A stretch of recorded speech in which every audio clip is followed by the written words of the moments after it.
Competition law is a law that promotes or seeks to maintain market competition by regulating anti-competitive conduct by companies. Competition law is implemented through public and private enforcement.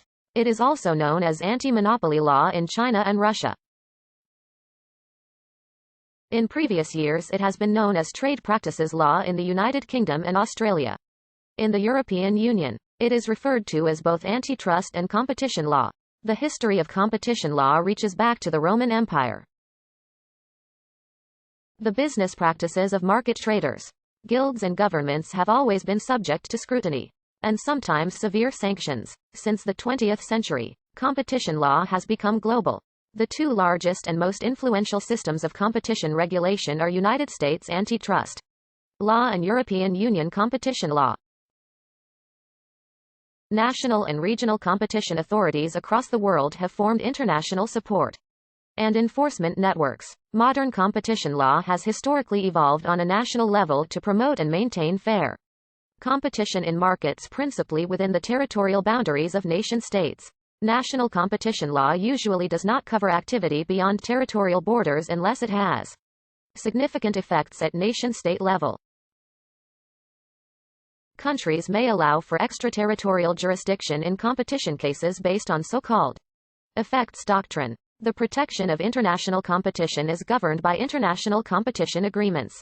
In 1945, during the negotiations preceding the adoption of the General Agreement on Tariffs and Trade in 1947, limited international competition obligations were proposed within the Charter for an International Trade Organization. These obligations were not included in GATT. But in 1994, with the conclusion of the Uruguay round of GATT multilateral negotiations, the World Trade Organization was created. The agreement establishing the WTO included a range of limited provisions on various cross-border competition issues on a sector-specific basis. Competition law, or antitrust law, has three main elements. Substance and practice of competition law varies from jurisdiction to jurisdiction.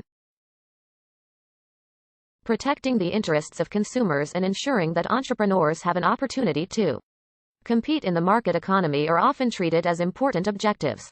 Competition law is closely connected with law on deregulation of access to markets, state aids and subsidies, the privatization of state-owned assets and the establishment of independent sector regulators, among other market-oriented supply-side policies. In recent decades, competition law has been viewed as a way to provide better public services. Robert Bork argued that competition laws can produce adverse effects when they reduce competition by protecting inefficient competitors and when costs of legal intervention are greater than benefits for the consumers. An early example was enacted during the Roman Republic around 50 BC. To protect the grain trade, heavy fines were imposed on anyone directly, deliberately, and insidiously stopping supply ships. Under Diocletian in 301 AD, an edict imposed the death penalty for anyone violating a tariff system. For example, by buying up, concealing, or contriving the scarcity of everyday goods. More legislation came under the Constitution of Zeno of 483 AD, which can be traced into Florentine municipal laws of 1322 and 1325. This provided for confiscation of property and banishment for any trade combination or joint action of monopolies private or granted by the emperor. Zeno rescinded all previously granted exclusive rights. Justinian I subsequently introduced legislation to pay officials to manage state monopolies. Legislation in England to control monopolies and restrictive practices was in force well before the Norman conquest. The Domesday Book recorded that foresteal was one of 3 forfeitures that King Edward the Confessor could carry out through England. But concern for fair prices also led to attempts to directly regulate the market. Under Henry III, an act was passed in 1266 to fix bread and ale prices in correspondence with grain prices laid down by the assizes.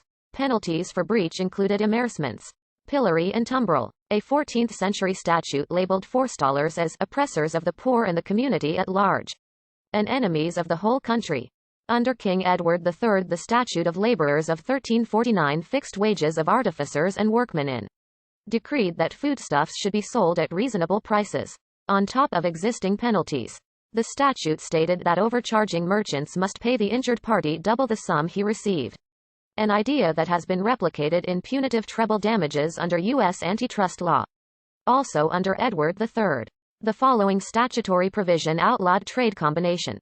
We have ordained and established that no merchant or other shall make confederacy, conspiracy, coin, imagination, or murmur, or